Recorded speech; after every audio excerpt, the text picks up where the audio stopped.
If you're tired of overgiving, of shrinking yourself to be chosen, of feeling like love, peace, or abundance is something you have to earn, I want you to know this. You're not broken. You're just unpracticed in believing you matter. There is a way to live differently, and this is exactly why I created You Matter, an 8-week, soul-deep course to help you remember your worth, reclaim your power, and rewrite every relationship in your life, starting with the one you have with yourself. Enrollment is now open. You can find more information on my website, www.lindsaymorlock.com. Come walk with me on this journey, and I'll show you how your worthiness was never up for debate. The world is waking up, and you finding your way here today is no coincidence. The spirit world always has a way of guiding us where we most need to be at the absolute perfect time. I'm your host, Lindsay Morlock, and you're listening to the Guided Podcast, where we explore how the spirit world works on our behalf to guide us along our paths. This is where you'll learn how to live a life that is both conscious and connected, so you can supercharge your pathway to healing and open to life's magic and miracles. Come along this journey to see how guided you truly are. Before we begin, I want to offer a brief but important note. This episode reflects my personal experience and interpretation of events. I'm not naming anyone, nor making factual claims about others. What I share here is part of my healing process and an honest telling of what I've lived, what I've felt, and what I've carried. I don't share this to accuse, to defame, or to harm.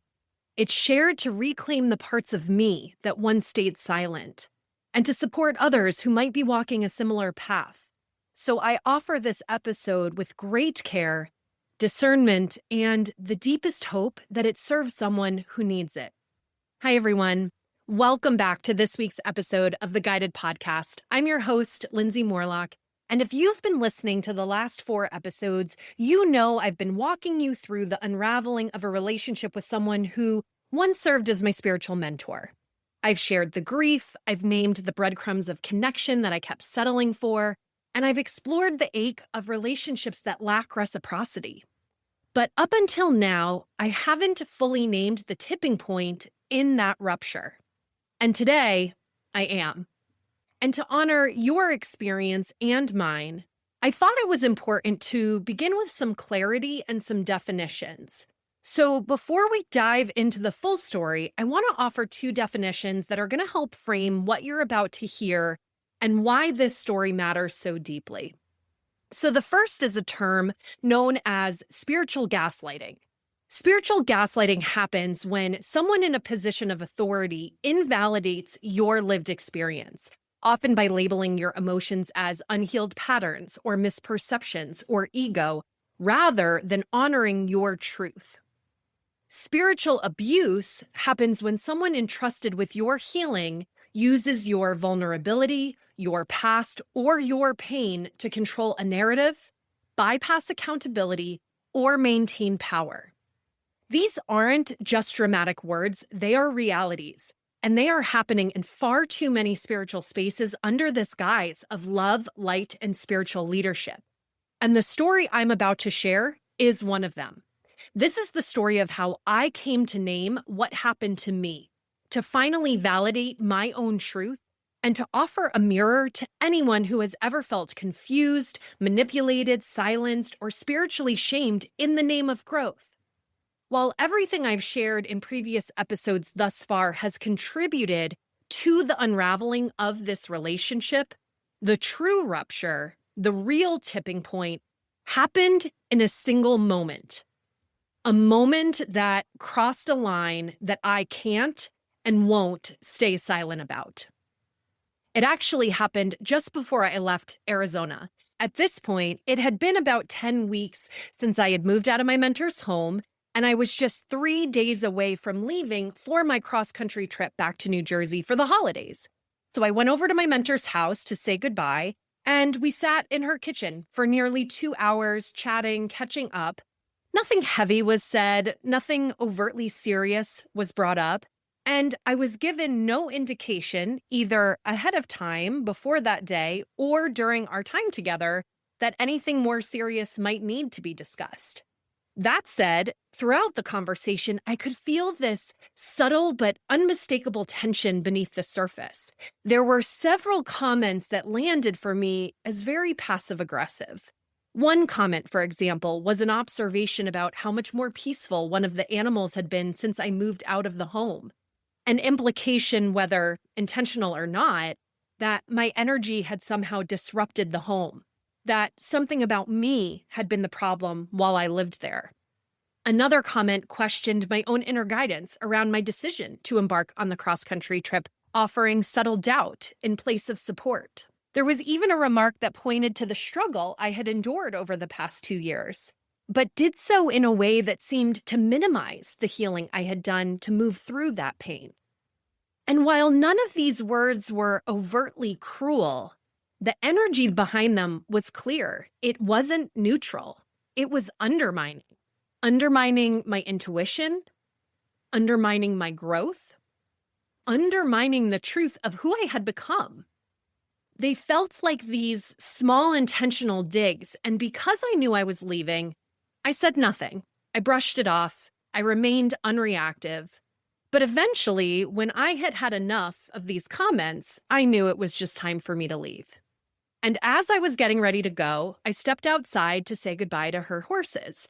Horses who were these two powerful spiritual beings that I had connected with deeply during my time there. Two beings who had played such a significant role in my own journey of becoming. And as I stood with them, something really strange happened. They suddenly moved into what seemed like a formation, lining up directly in front of me. So one horse stood behind the other, forming what felt like a barricade with their bodies, literally blocking my path back into the house. So as I was getting ready to leave, I tried to step around them, and they moved with me again. Again, they created this horizontal line in front of me. So I shifted direction a third time. And once more, they shifted with me, reforming this line, continuing to block my return back into the house. And I remember finally saying aloud, okay, guys, I hear you. You're telling me to draw the line, to hold my boundary. I hear you. I get it. And at the time, I thought the horses were mirroring the line I had already drawn with my mentor. I thought they were reflecting the boundaries I had already worked really hard to set. That boundary of moving out, the boundary of no longer overgiving or overfunctioning in that relationship, the boundary of no longer settling for the breadcrumbs of connection, even the courage it took me to leave the spiritual circle that I had once been part of. And even that day, I felt like I was holding a boundary with myself, choosing not to stay in a conversation any longer that felt subtly undermining, one that chipped away at my growth and my healing. I was about to leave Arizona. I was headed back east with no real plan, no real certainty about what was coming next. But in all of those actions, I truly believed I was honoring my boundaries. I was choosing me. And I thought that was the message the horses were actually reflecting back to me. But in hindsight, I now know those horses were actually warning me.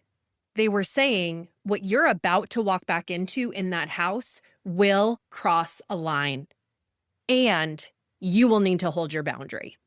So when I returned inside the house, I put on my dog's harness, I pushed in my chair, and I was reaching for my coat. And that's when it happened. She said something to the effect of, before you go, I just need to make sure nothing's left unsaid. She initiated a conversation that she hadn't brought up during the 2 previous hours of connection, no less the prior 10 weeks since exiting her home. And in that moment, she didn't speak from her own emotional truth. Instead, she reached back into my past, into a wound I had spent conscious awareness healing, and used my wound as evidence to justify her pain. She weaponized my healing to support her narrative. She reframed the situation through the lens of who I used to be, not who I had become. And by doing so, she shifted the blame, making my past and my wound the problem instead of taking responsibility for her present emotional state. And that wasn't just painful, It felt manipulative because when someone uses your old patterns to invalidate the truth of who you currently are, especially after you've done the work to grow, that's not reflection. That's projection, and it's not love. In that moment, I wasn't met in my truth. I wasn't asked about my lived experience. Instead, I was told who I was through the lens of who I had been. And that matters because I wasn't in that pattern anymore. And I knew it in my bones because I had been deeply conscious of this, especially in the relationship with her. So to have had my own healing denied and then used as fuel for someone else's narrative, that was the rupture.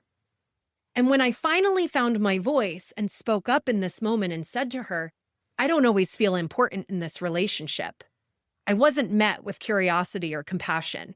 I was met with a comment that implied I was wrong because my feelings didn't align with her beliefs. That is not just invalidation. That is spiritual gaslighting. And when someone entrusted with your healing, whether a coach, a teacher, a mentor, uses your past pain and weaponizes it to bypass their own discomfort, when they leverage your past wounding as a way to avoid their own emotional responsibility, when they twist your growth into evidence that you haven't grown at all, that is spiritual abuse. This was the rupture. To me, this was betrayal, a breach of trust, a betrayal of spiritual responsibility, a betrayal of emotional safety, a betrayal of my own healing, a betrayal that erased me and my becoming in the process. And this moment right here is when everything changed. Because this was the moment I felt her misuse of power disguised as spiritual authority. And I'm naming this today because it deserves to be named, not just for my own healing, but for anyone out there who's ever experienced this kind of harm under the guise of spiritual leadership and hasn't known what to call it. This mistreatment is why I remained silent for the 2 months that followed. Because after experiencing what I did, it felt like self-betrayal, not only to keep engaging someone who had treated me this way in this moment, but also who had been consistently mistreating me over the course of many months. I needed space. I needed space to process the rupture. I needed space to come back into alignment with my own integrity, processing my own emotions. And I needed to be able to untangle the confusion and the ache and the grief and the anger and listen for the truth underneath all of it. And I'll be honest, even then, every single part of me wanted to lean into connection with her. I was deeply aware of my past pattern of avoidance, which was the very pattern she accused me of repeating. And that's what made this even more painful because I wasn't in that pattern with her. But I feared my silence, my taking that space, would only prove her right. And so that's the part of me that thought, I need to lean in. I need to explain what happened right now. But another part of me knew what had just happened was not okay, and I needed to take time to come back into integrity out of respect for both of us. But I couldn't help shake this feeling that re-engaging after being treated in the way I had been treated felt like this act of self-disrespect. It felt like self-betrayal. And then one day, someone sent me a Brené Brown YouTube talk. And Brené says in this video that when your emotional safety is violated, when your boundaries are crossed, sometimes self-worth means walking away, especially when this behavior happens repeatedly. She said walking away sometimes is this act of saying no more and allowing the dust to settle for both parties. And then when I turned to spirit, I got that same message again. They said, you've been mistreated. Walk away. So the truth is, in the messiness of rupture, it's just hard to know what the right thing to do is. Emotions cloud our clarity, and often both things feel true. They did for me.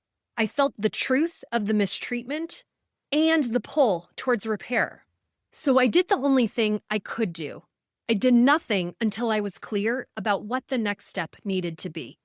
And I gave myself that time and that space and the grace to come back into my own center. Because when you've experienced emotional and spiritual abuse, it does take time. Time to see clearly, time to help soothe your nervous system, time to come home to the truth. So I'm naming this now to give voice to where I have felt judged, where I have felt mischaracterized, and where I have felt misunderstood, to reclaim the truth that I once kept hidden. So what is now to come is my story of grief, how I found closure and found a way forward when closure and repair were denied to me. But more than that, this is my story of reclamation.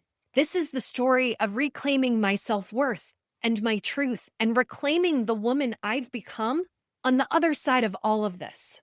So I'm just going to put this out there. This episode is very long, but every time I tried to break it up, I couldn't because this story needs the full context in one fell swoop. So creating this episode, it felt like giving birth to something sacred because reclaiming my voice where I was once silenced is part of my healing, is part of my closure. So the first part of this story really holds the grief and what I walked through. And the second part, that's where the reclamation lives. Because if you've ever questioned your worth after a relationship rupture, if you've ever been gaslit, gaslitted, silenced, shamed, discarded by someone that you once trusted with your healing, this episode is for you to help you name what you may not have had words for at the time and to finally give yourself permission to speak your truth and begin the healing. So I want to offer a moment of support for your listening journey today. You don't have to listen to this all at once. Pause when you need, come back when you're ready, but I invite you to stay with me the whole way through because there is freedom on the other side of this story. And as I've started to reclaim my voice as part of my own journey to healing and sharing my story publicly, something important has started happening. Other people are now coming forward with the courage to say, Lindsay, me too. And I'm really touched by that. This is what this podcast is all about, to make purpose out of pain. And as people have started to reach out to me, I was reminded, spiritual harm is rarely isolated. It's often patterned. And when one person speaks, it opens the door for others to step out of their silence. So naming what's been unspoken is part of how we end shame and how we start to begin our own healing. So what's to follow now is the truth of how I began to find my own healing, not by going around the grief, but by walking straight through it. Because when the mask of spiritual leadership falls, what's left behind isn't just confusion. It's this grief that cuts deep, a grief that lives in the space between who someone claimed themselves to be and how they actually showed up when it really mattered. Because the very person who taught me to validate my own emotions chose not to validate mine. The very person who taught me to take radical self-responsibility chose to avoid her own accountability when it came to me. The person who taught me to love and respect myself withheld both love and repair when I showed up in my vulnerability. And perhaps the most painful part was admitting to myself that the person I had entrusted with my healing weaponized my pain. What had once been sacred terrain between us was used as leverage. What had been shared in trust was respun through her lens of spiritual leadership and authority. And even then, I stayed quiet because I wanted to stay in integrity, because I didn't want to make her the villain, because I thought my silence was strength, because I believed this was happening for me, not to me. But ruptures are rarely isolated. They ripple. And my mentor wasn't just a personal relationship. She was also the leader of a spiritual community that I once called home. A group of women I sat with in circle for years. Women I held space with on spiritual retreats. Women who spoke the language of love and light and truth and integrity and care and connection. And for a long time, I believed that was what we shared. When I left that community, I didn't think I was leaving those connections. I thought I was simply outgrowing the container, while still holding on to the relationships that felt real. And for months after this rupture happened, I told no one in that spiritual community what was happening. Not because I wasn't hurting, but because I didn't want to be seen as gossiping. I didn't want to sway anyone's perception. And the truth is, I was still protecting the leader. That's really what was happening. I genuinely believed we would find a pathway to repair. And I didn't want to bring anyone else into something I hoped would eventually heal, even though I was in pain. But over time, I realized I was protecting the illusion. I wasn't just staying silent, I was staying small. I was avoiding the discomfort of truth. I was avoiding the dismantling of the fantasy bond that I had created in my mind and the grief that would eventually come once I let it all sink in. Eventually, I came to feel that a narrative had already been circulated, though to this day, I don't actually know what was said.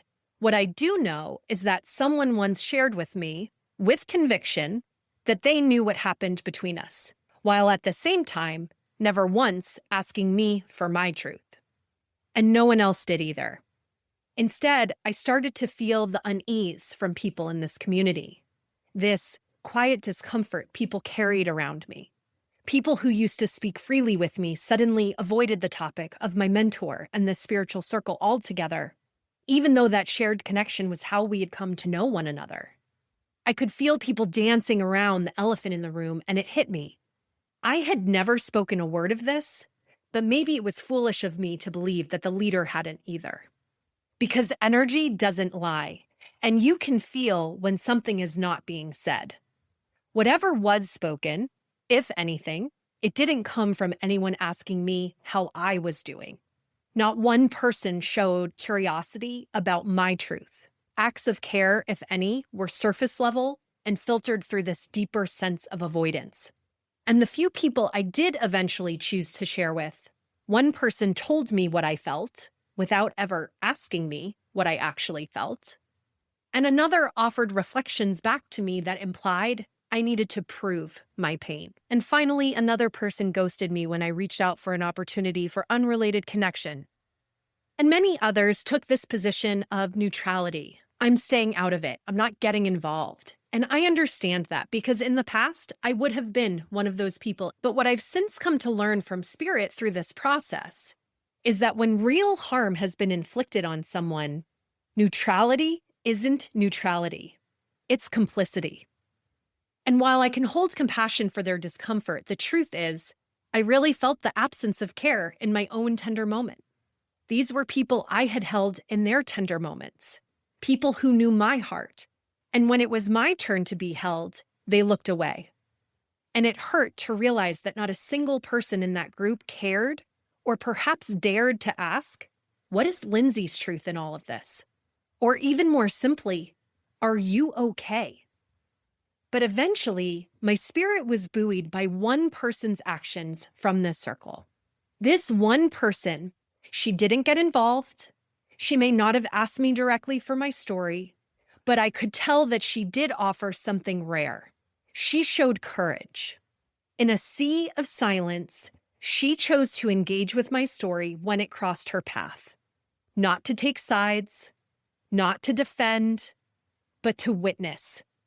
To be present, to say in her own quiet way, I see you. And in a space that seemed to be thriving on neutrality and avoidance, this felt like an act of sovereignty from someone. It gave me hope that maybe even inside systems built on illusion, that truth can still be seen, that it can still be held. And that presence, however subtle, was such balm for my soul. And maybe that's what made her presence matter so much, not because she fixed anything, but because she didn't look away. Because when so many others choose avoidance in various forms, she stayed human. She simply stayed present. And in her humanity, I felt the contrast. I felt what had been missing in so many other places. Not defense, not allegiance, just a willingness to stay present.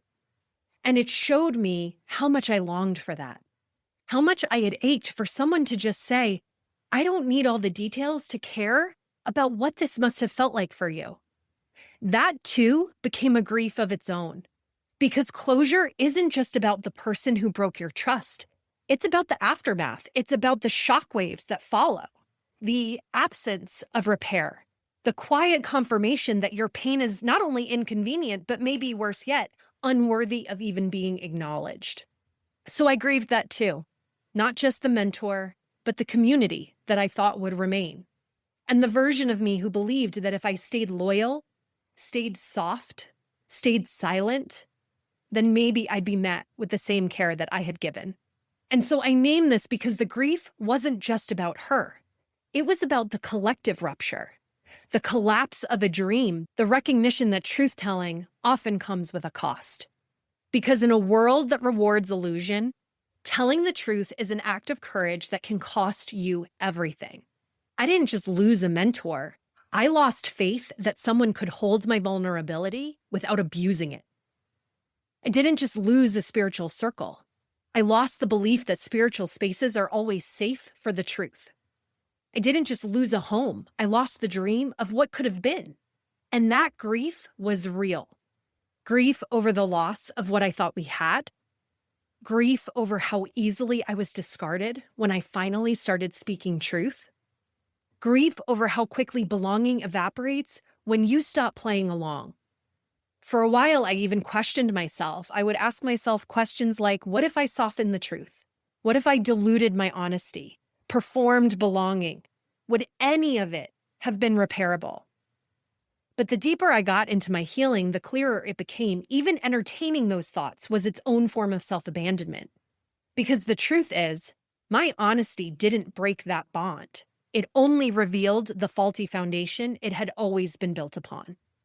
A bond that only held when I stayed in my low self-worth. A bond that only felt safe when I stayed small. One that only worked as long as I had no needs.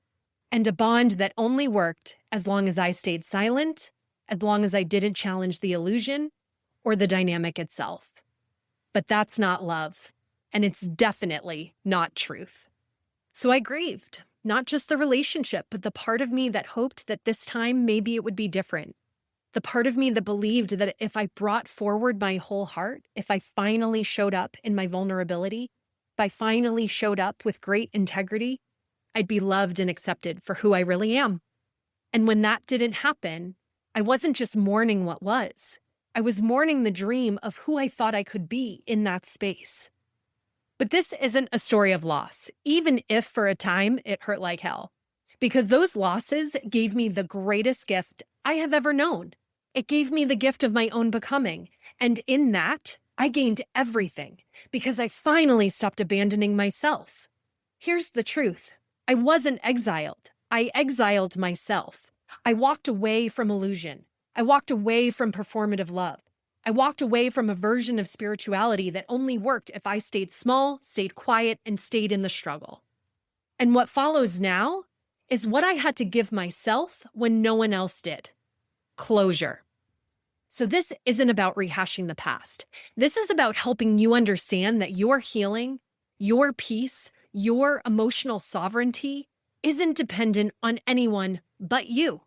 When I was left holding the weight of this rupture, I chose to find completion on my own terms. And in looking back, I can now say there's something deeply empowering about deciding that you are worthy of closure, even when no one else shows up with it. Declaring that I am worthy of finding my own peace. I am worthy of a clean slate. I am worthy of laying down what was never mine to carry. Worthy of saying there is an expiration date on waiting for repair. So today, we're getting into what it means to create your own completion. Not the tidy kind that gets tied in a bow, but the real kind. The kind that comes from telling the truth, even if no one else will. The kind that comes from feeling the ache, but still deciding to set yourself free. The kind that comes from returning to the places that hurt, not to be chosen, but to finally choose yourself. Because for me, I had to tunnel into every place that had cracked open. Not to find repair with someone else, but to find peace within me. To reclaim the pieces I had handed away. To remember who I was before I forgot that I mattered. And I'm sharing this because I know I'm not alone. If you've ever waited for someone else to make something right, if you've silenced your truth just to keep the peace, if you've ever felt stuck in the limbo or ache of something unfinished, This is for you, because sometimes the most loving thing you can do is say, this ends with me, not because someone else offered understanding, but because you choose your own healing. Because when I left Arizona last November, I left with a raw heart. I was feeling betrayed, unmet, unchosen, and deeply disrespected. I left with a dream that never got to fully take root. I left with things deeply unfinished. And one of the biggest things Spirit has taught me this year is that what goes unspoken lingers. Unfinished business doesn't disappear, it just festers. It stays tethered. It haunts your body until you bring it into completion. So when this relationship ended, I was left holding the ache of everything that remained unresolved. But I didn't chase answers, and I didn't chase the relationship. I chose myself. I let Spirit guide me back into integrity, even when closure and repair were denied. Even when I didn't understand, I stayed rooted in my worth. I didn't abandon myself searching for answers that were never mine to extract. Because I learned from Spirit that through grief, my alignment mattered more than being chosen. And I've named this in previous episodes, but I took a misstep in that relationship. I made the mistake of staying silent for the 2 months while I tried to come back into integrity instead of naming my intention for taking that space. There was nothing wrong with taking the space. My misstep was not naming my intention for doing so. And by the time I was ready to show up clearly and in full integrity, the door to the relationship had already been shut. That's when I was offered the 2-paragraph email that offered no apology, no accountability, and no empathy for the pain that I had named in my experience. Just a 9-year relationship reduced to 2 paragraphs and an I wish you well. And so Spirit said to me, unfinished cycles weigh heavily on the soul. So when closure and clarity are denied, you have to create it for yourself.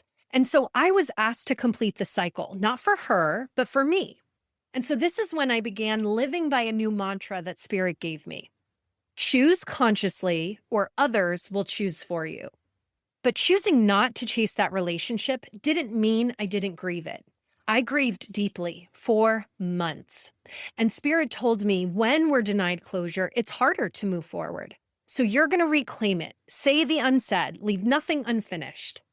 So 2 months after receiving her final message, I was guided to do just that, to reclaim my own closure with her. So I wrote the letter in the form of an email, not to reopen the wound, not to rekindle the relationship, but to stand in my own worth, to bring peace to a chapter that still felt energetically incomplete. The letter I wrote wasn't reactive. It wasn't an emotional purge. It was a deep reflection of my truth, and I took great care to speak from a place of grounded clarity and great integrity. There was no bitterness in it. There were no emotional edges that were meant to wound, harm, or accuse. Just clarity, honesty, and the voice of someone who had finally reclaimed herself. I wrote it not to rehash the past, not even to fix anything, simply to honor my own healing, to give voice to what had gone unspoken within me, to stop holding things that had lived in my body for far too long. And in that letter, I took full responsibility for the ways that I had abandoned myself. I owned the choices that I made that weren't aligned with my integrity in our relationship, where I wasn't aligned with my highest self in relationship to her. I named the places I overrode my own intuition, and I acknowledged where I had stayed silent instead of honoring my truth. But I also named the incongruencies I had witnessed, not to point fingers, but because truth deserves to be named. And I've learned that in acknowledging truth, I also stopped gaslighting myself, because part of the healing process is telling the truth to yourself out loud. I wrote about the patterns I could now see more clearly. I named the shifts that happened inside of me, the ways I had returned to my emotional sovereignty, my self-respect, my sacred power. And I ended the letter with a simple but respectful request that she return my keys to my storage unit. And I included my new address. And then I closed the chapter not in resentment, but in gratitude. Gratitude for what this experience taught me, gratitude for who I had become because of it, gratitude for the role that she played in my healing, and gratitude for the woman that I worked hard to remember. Because this letter was never about trying to be right. It was about being real. It was about choosing integrity even when it goes unacknowledged. It was about choosing closure even when it's one-sided. And it was about saying the thing you need to say, not for someone else to receive it, just to finally set yourself free. So this wasn't about getting a response, and I never received one. But I knew it was never really for her anyway. It was for me. Because when I sent it, I was at peace knowing that she may never respond to it. And that's how you know that you're no longer waiting to be seen or heard. You're no longer waiting for closure. You're just simply claiming it. Because not only in choosing to write it, but in choosing to send it in a big way, after that email was sent, I could just feel my whole body exhale. My body relaxed. I could finally breathe easier. It was like this weight I was carrying had finally lifted, and I felt the expansion of freedom in my own body. I've come to learn that's what integrity feels like. We often think closure happens when someone validates our truth. But what I've learned is that everything I've needed to heal was always inside of me. And while that letter was a piece of the healing, truthfully, it was only a small fraction of it. Because closure from a rupture this deep, you don't just write it. You live it. You embody it. You breathe it into every part of your being. So let's talk about that now. Because first for me came the emotional closure. I had to hold myself through this process with such tenderness. I didn't rush. I didn't demand myself to just get over it. I had to let the feelings rise and move and teach me. And I stayed with myself through all of it. And because I did that, I actually didn't get swallowed by the pain. I remember this ability to still feel joy and still be able to access abundance. And that was new for me, to be both heartbroken and yet still feel alive and happy. That contrast and that juxtaposition, I have never experienced being able to hold both of those things. And it was kind of cool to experience.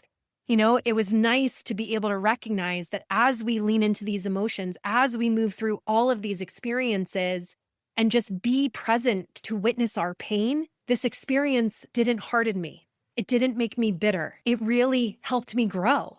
It helped me learn how to stay soft. It helped me understand how you keep your heart open and still move through something like this. It allowed me to thrive while being present with every ache and pain. And that was a really different experience for me. This experience pushed me to feel my emotions on an entirely new level. And I honored them every single time they came back. I had to lean in deeper, witness myself. And that kind of presence, what I've come to learn, presence is a portal to healing in and of itself. So next came the energetic work, forgiveness meditations. Oh my goodness, forgiveness for myself, forgiveness for her, again and again and again. Cord cutting rituals, breath work, crystal bed healing, again and again. The energy work cannot be underestimated, how we have to help our bodies physically move and purge this energy, not just moving the emotions, but also the stagnant energy and energetic debris that gets lodged in our tissues. And actually, one practice that Spirit guided me through that changed everything, Spirit guided me through this visualization and asked me to remember the first moment I met my mentor, remembering her light, remembering what drew me to her, remembering the first thing she ever said to me.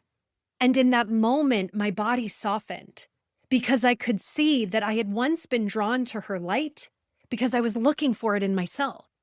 And that moment, it disarmed me, truthfully. It returned me to this pure grief, to love that just had nowhere to go. So I gave that love back to myself again and again. Over and over again, I had to anchor that love within me. Then came the physical healing. So when I got back to New Jersey, I actually found out I had 4 hernias. 4. And if you look up the spiritual and emotional root cause of a hernia, ruptured relationships, yep, you cannot make this stuff up.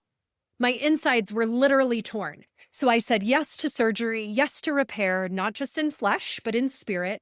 And as I was being wheeled into that operating room, I set this loving intention to repair all that had been broken inside of me. Then came the boundaries, the mental unhooking, the energetic severing. I had to protect my peace, my nervous system, my mind from looping and overanalyzing and from clinging to what was just no longer mine to hold. And this is hard when you don't have closure. The mind goes crazy.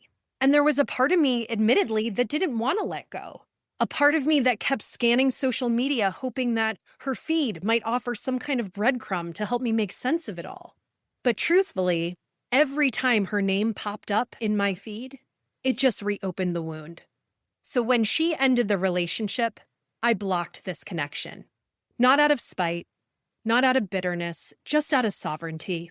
Because one of the things that Spirit made crystal clear to me throughout this process is that the person who holds more power in a dynamic, so a coach, a mentor, a teacher, they also carry the greater responsibility to come back into integrity, and they hold the agency to initiate repair. And when that repair, and honestly, even the most basic act of humanity, like an apology, was denied to me, it landed in me as another layer of mistreatment, another form of disrespect. So from a place of self-worth, I had to say to myself, people don't get to keep mistreating you and still have unconditional access to your life. So this wasn't punishment, it was a declaration. A line drawn in the sand that said, this is where I end and she begins. And those boundaries didn't just stop with her. As you might imagine, I had been connected to several of this person's family members. And one day, when one of them responded to my newsletter, not to engage with the content, but rather to imply that I wasn't walking my own talk, I made another clear decision, from a place of self-respect, to block all of their family members. These were no longer people I needed to stay connected to, because from a place of worthiness, I got to say, I'm no longer staying energetically tethered to people who distort, disrespect, or undermine me or my healing. And over time, this became a larger theme. I chose eventually to quietly untether from nearly everyone in the spiritual circle that I referenced earlier, all except the one I mentioned who had shown me they were staying sovereign. Not out of anger, not out of punishment. These are good and well-intentioned people, but it was a necessary decision born from a deeper knowing. The knowing that my energy needed a clean container in order to fully heal. Because once I could see the harm for what it was, I also had to acknowledge how the spiritual circle and the system around it stayed intact through silence, neutrality, avoidance, and through the illusion of love. And what Spirit helped me understand through this healing is that neutrality in the face of harm isn't neutrality. It's complicity. When we choose silence, when we prioritize comfort over truth, when we look the other way because it's not our place to get involved, when we accept one-sided narratives without ever questioning the facts or the real truth, that's how we keep illusion alive. That's how we protect what actually needs to be dismantled.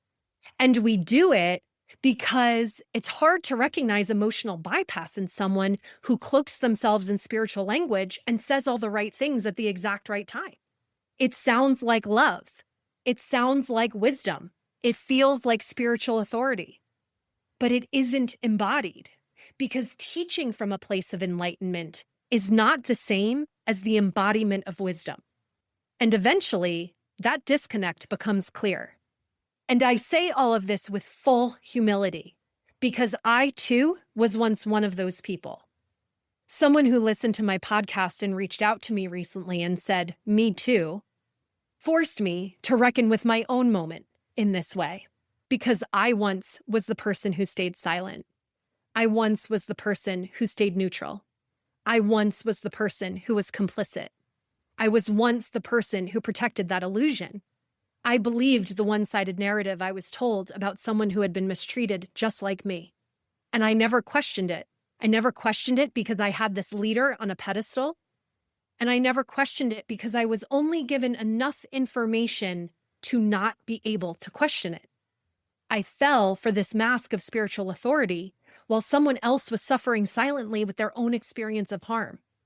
And on the other side of that, I had to lean into my own shame around my own behavior there and take radical responsibility for showing up differently now.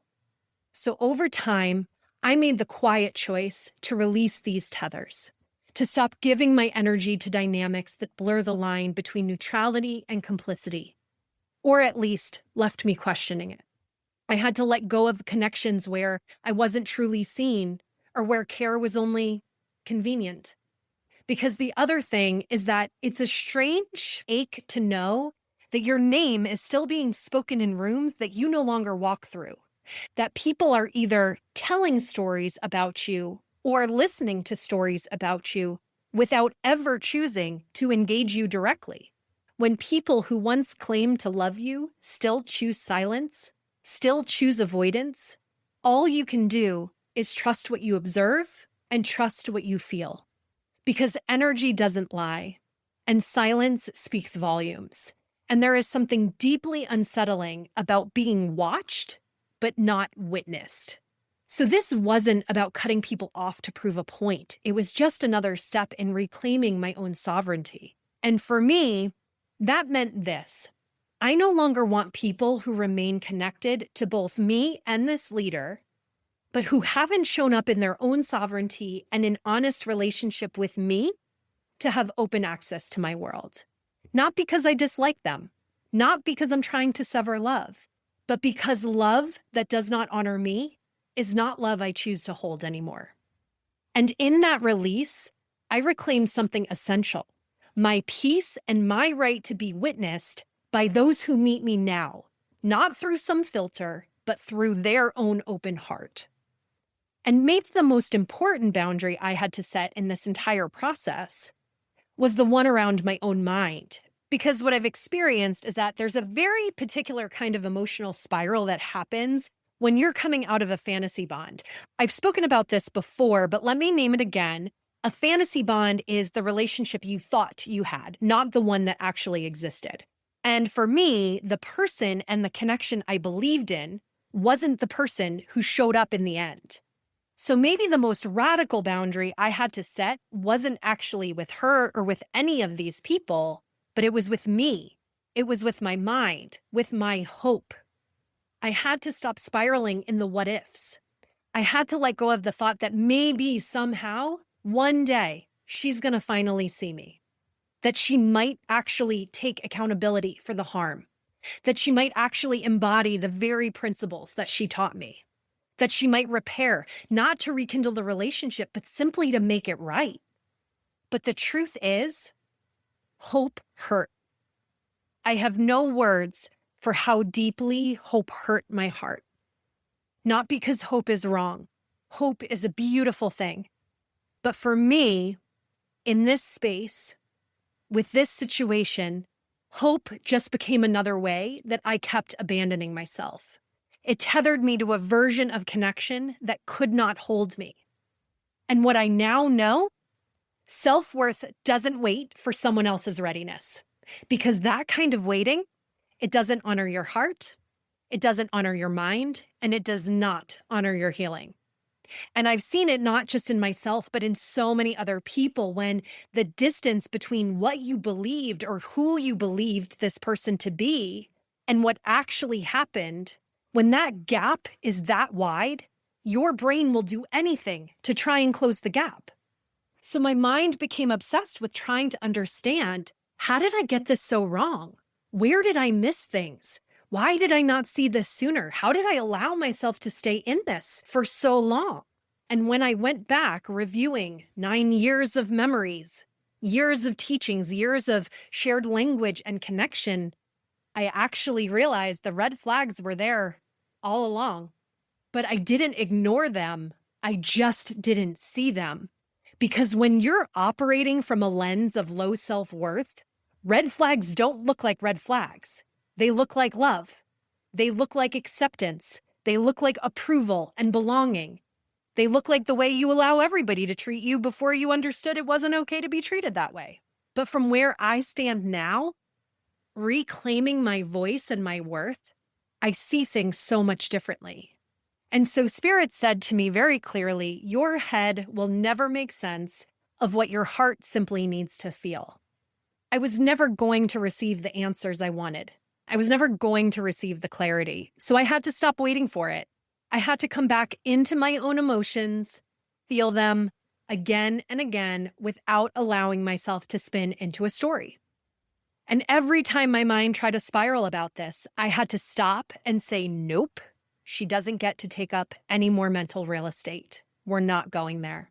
And when whispers from the outside world found their way to me, hints that something had been said or posted, something that carried an undertone that didn't feel energetically clean, I'd be asked, do you want to know? And in those moments, if I'm being honest, I usually said yes. I thought I needed the information. I thought knowing would somehow help me to protect myself, or maybe at best, find some additional closure. It was my mind's way of trying to feel some sort of sense of control. But every time I took the bait, it just left me feeling worse. Not because of what was said, but because I hadn't yet unhooked my piece from someone else's version of the story, especially when that version of the story felt distorted. But every time I took that bait, I promise you, I regretted it because it never brought closure. It never brought peace. It only pulled me back into the spiral. So now I can't go there even when I'm tempted. When the whispers reach me, when something shows up on social media, when conversations are happening in rooms that I'm no longer part of, when my story is referenced without context of my truth, I can't take the bait anymore. There's a part of me that will always want to know because I'm human and I'm not going to pretend that I'm not. Because the part of me that wants to know now knows that I'm never going to receive a sense of protection or control from hearing about distortions, projections, or reflections that don't align with my truth. I had to surrender to the fact that I will never have control over how someone else tries to represent my story. I don't get to shape someone else's version. I don't get to clarify my truth in every room. I don't get to clean up projections or distortions that someone else needs to hold. And every time I tried to, every time I listened, it just never helped. It only continued to fuel my disbelief that anchored that gap between who I believed this person to be and the person that was continuing to show up. Not once did it bring healing. It only brought more ache, more recognition of where distortion and illusion existed. And in me not honoring this boundary, it led to more self-abandonment. Because what I've come to understand is that kind of information, it's rarely about truth. It's often a reflection of unprocessed pain. It's what spills out when someone hasn't yet metabolized their own story. And that's not mine to carry. So now I say no. Not because I'm afraid of what's being said, but because I'm no longer available to be uncentered by it. What they say, what they think, how they tell it, all outside my control. What is within my control is my peace, my clarity, and most importantly, my choice not to shrink in response to a version of the story that doesn't align with my truth. Just because something is being said about you doesn't mean it belongs to you. You don't need to chase down every whisper to live in alignment. You don't need to defend your name in rooms you're not part of. Your healing is not in watching the narrative. It's in walking your truth. It's in being your truth.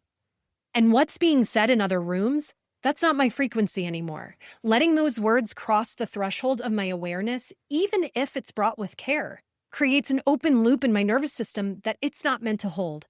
So Spirit finally said to me to help me with all of this, you are allowed to guard your field. You are allowed to protect your peace with a sacred no. You are allowed to rise above the noise without having to prove a single thing.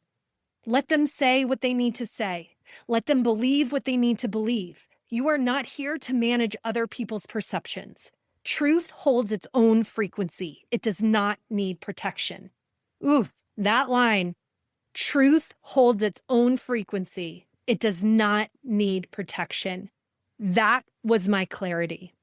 This guidance from Spirit became my steady flame. It became my anchor, something that I get to root back into again and again when my mind wants to take over. And it gave me the strength to take this final step. So 3 months after I sent that closure letter, Spirit asked me to return to Arizona to complete the cycle. So it was a Tuesday when the guidance came, and then by that Saturday, I was on the first flight back to Phoenix. So the trip was only slated to be 48 hours. It was a bit of a whirlwind farewell tour. But truthfully, I didn't even want to go. I resisted because in my heart, I had always imagined that when I eventually returned, it would be for repair. But that fantasy never actualized. So as I was boarding the plane, the grief just washed over me. It was all of this grief of the unrealized dreams rushing in. And so Spirit said, we're going back to retrieve the parts of you that you left behind, to seal this chapter once and for all. So some of you might recognize this as a soul retrieval. And of course, Spirit had upgraded my seat on the flight to the exit row because we weren't just returning. We were exiting this season of life fully. And my first stop in Arizona was to my storage unit, the one that was filled with boxes and furniture from the life I never got to live, the home I never got to make. And the keys that I had asked to be returned in my letter had never been returned. No matter how hurt I had felt by the rupture itself, I believed surely she would return my keys. Surely this would be the simplest gesture of respect that I could hold on to, the simplest gesture of closure, of repair. But even as I speak today, now, 5 months later, those keys have never been returned. It took me a long time to admit to myself that watching for the return of the keys in the mail was like a quiet act of waiting for integrity that never arrived.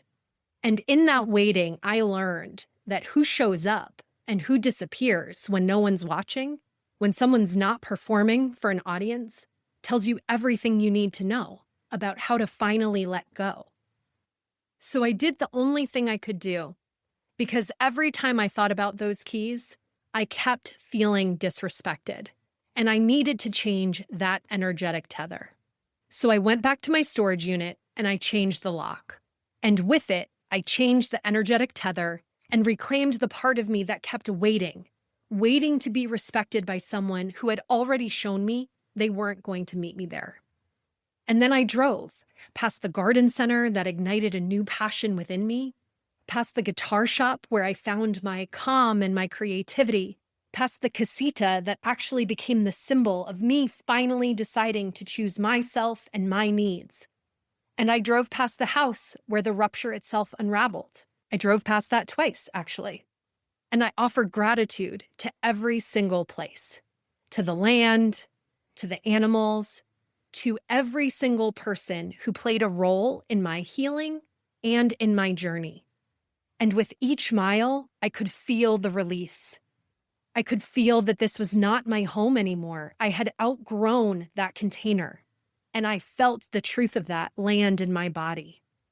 I didn't have any bitterness. I didn't have any regrets. Just a deep knowing and clarity of being complete. Because truly, I had always known this wasn't my home. Even when I first learned I was being guided there, I was overwhelmingly disappointed. I had zero interest in moving there. I wanted to live in Sedona, but I didn't want to move to Prescott.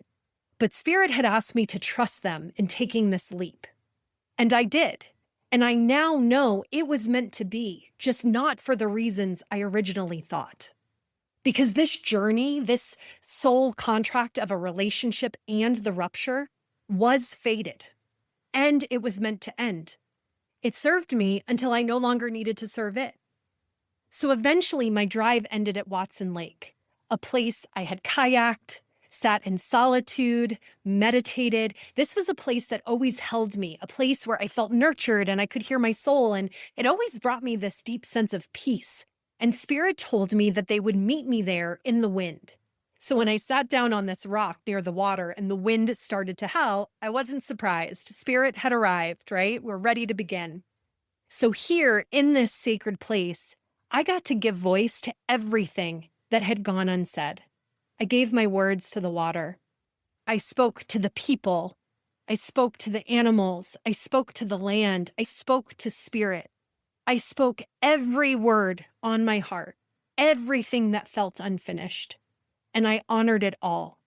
Every thought, every emotion, every dream, whether realized or unfinished. And in this ritual, I gave thanks to the portal that had midwifed my greatest becoming. But part of this ceremony was also about acknowledging and releasing my grief. I wasn't just grieving the end of a relationship. I was grieving the part of me who believed what this life could have been. I was grieving the part of me who believed that if I finally showed up with my whole heart, that I'd be met, that maybe this time I'd finally belong somewhere as my most authentic self. And when that didn't happen, I wasn't just mourning what was. I was mourning the dream of what could have been. So in that, I took back my power.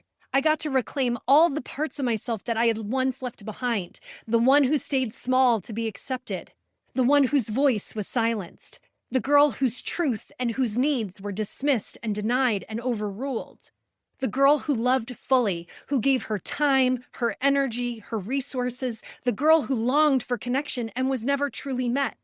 That day, I grieved her, and I got to welcome her home. When there was nothing left unsaid, I sat there and I could feel the winds begin to shift as they kissed my skin, first moving over my body to the south, then shifting to the east, then headed to the north, and ending in the west. I felt this in every cell of my body. Full body chills. My body became the altar, and I was the medicine wheel. And Spirit said at the end, this was your full body integration. You are complete. So I walked back to my car with just one truth echoing throughout my whole body. I'm finally free. Free of the version of me who thought I had to stay small. Free of the version of me who kept performing for crumbs of connection. Free of the girl who thought silence was safer than truth. Free of the belief that I didn't matter. And now, from this place, this version of me, I no longer need to be understood to feel clear. I no longer need to be chosen to know my worth. I no longer wait for doors to open that I've already walked past. Because now I'm walking with myself. I'm choosing me. And that has become more than enough. So that evening, I arrived in Sedona just in time for the sunset. And under that flaming Arizona sky, I just offered it all to that fire. The grief, the fantasy, the ache. And in the release came this deeper knowing. You don't need anyone else to hand you closure. You don't even need someone to return your keys. You can just change the lock. You don't need someone to validate your truth. You just get to live it. You don't need to stay connected to people who can't hold you just to be polite. From a place of worthiness, you get to draw the line and you get to say enough. This ends here and this ends within me. For a long time, I thought love meant staying open no matter how someone had treated me. But this healing journey has taught me the opposite. It's taught me that mistreatment doesn't earn ongoing and unconditional access to me or my life. When you remember you matter, it becomes so much easier to make those hard choices. The ones that preserve your wholeness, the ones that preserve your peace and your sanity. Because you are the closure you've been waiting for. Since I began choosing myself, since I remembered that I matter, my life has started to fill with real intimacy, not just with others, but with myself, with spirit. I feel seen, I feel held, I feel supported, I feel alive. I finally feel like I'm thriving, even in the messiness of it all. I no longer hold back my truth, even when it makes people uncomfortable. My life isn't perfect, but it is real, and it's mine. And what I'm building now, this life rooted in authenticity and integrity, this is where love really lives, because we don't bring things to completion for others. We bring them to completion for ourselves. So the next morning, I woke up in this delicious bed in Sedona in a hotel I have always wanted to stay in. And it didn't even feel like a splurge. It just felt like a celebration, like this sacred honoring of the threshold that I had just crossed. And I decided to walk a labyrinth as a final ritual. And as I stepped into the center, something shifted. The entire walk had been silent, But the moment I arrived at the heart of the labyrinth, I started to hear it. The birds were singing, the cars were accelerating in the distance, signs and sounds of life were starting to rise all around me. I'm getting chills as I'm talking about it. It was orchestral. It was this symphony of spirits celebrating me for all that I had walked through, for everything that I had released, for everything that I had reclaimed. This wasn't just a trip. This was a ceremony, a soul-led honoring of my becoming, of finally knowing that I was enough. Because that's what these past 3 years have been, a relentless, heart-wrecking, heart-opening, soul-restoring journey into self-sovereignty that I didn't even know I was capable of. So I gave myself that moment, that softness, and that pause to honor the woman I fought so hard to become. And now I offer this to you. We are taught to believe that closure comes from someone else's apology. We're taught to believe that clarity is earned when someone else finally validates our pain. We're taught to believe that healing only arrives when the other person chooses growth. But that's not true. Your peace does not live in someone else's evolution. Your healing doesn't wait at the doorstep of someone else's integrity. You don't need someone to return the keys. You can just change the lock.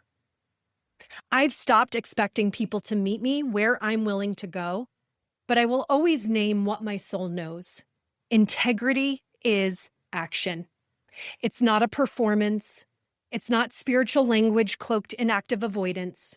It's not spiritual posturing. It's what you do when no one's watching. Because real healing moves towards truth, not away from it. Real healing is accountable. It's embodied. It's willing to face what's uncomfortable. It doesn't leave wreckage behind and call it light and love. It doesn't disappear and call it peace. So I'm going to ask you, where are you still holding your breath, waiting for someone else to write the ending? Where are you waiting for closure that may never come? Let this be your permission to stop waiting, to speak the unsaid, to draw the line, to write your own ending, to change the lock, to walk the labyrinth of your own becoming. Because you matter, and you are whole enough to begin again, always. And you are powerful enough to close any chapter with love, with truth, and with integrity. And for those of you who still might be in the ache of it, still in the messy middle, I want you to know this. You don't have to rush the process, but you do deserve to remember you are the closure you've been waiting for. So if you've made it to this point, thank you so much for allowing me to share my journey with you. If this episode spoke to you and you're walking your own path of sovereignty and healing, head over to Substack where we take these conversations deeper. You'll find the link in the show notes. Until next time, bye for now. Thank you so much for listening to the Guided Podcast. If you enjoyed this episode, I would be so grateful if you would share it with a friend or even leave me a review so we can ensure that it makes its way into the ears of listeners who need to hear these messages most. Until next time, may you remember how guided you truly are.